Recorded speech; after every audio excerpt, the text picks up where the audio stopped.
ojačanih koraka. Koliko imao sam borbi bez jednog poraza, koliko imao sam drugova kad sam ostao sam, koliko puta uplašen, a pobedio sam strah. Svaki neuspeli korak značio je nova borba, da slomim granicu bola, da imam pobednički odraz. I kad pekle su me oči, nisam video od znoja, dao sve sam od sebe samo da ne vidim poraz. Možda nisam imao talenat, ali imao sam srce, pored srca nešto sveto, zašto spreman sam da umrem. Mnogi juče su mi rekli da ne mogu da uspem, hvala svima na savetu, uvek više me gurne.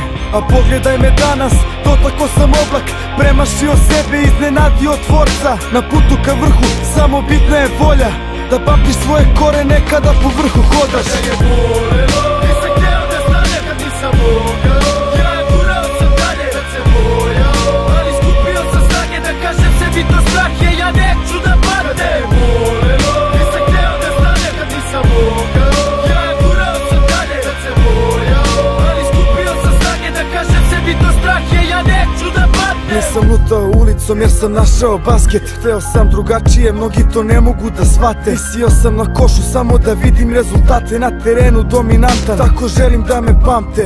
I sunce sija da mi osvetli obraz, i kiša pada da me probudi iz sna, i vetar duva da bih stavio gard, da bi ostao jak i pobedio strah.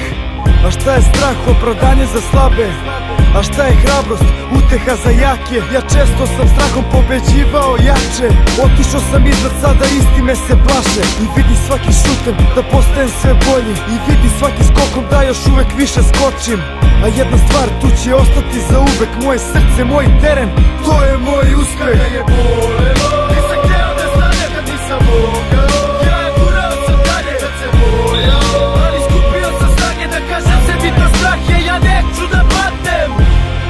Nisam hteo da stanem, ja gurao sam dalje, ali skupio sam snage da kažem sebi to strah je, ja neću da padnem. Kada je bolelo, nisam hteo da stane kad nisam mogao, ja gurao sam dalje kad se bojao, ali skupio sam snage da kažem sebi to strah je, ja neću da padnem.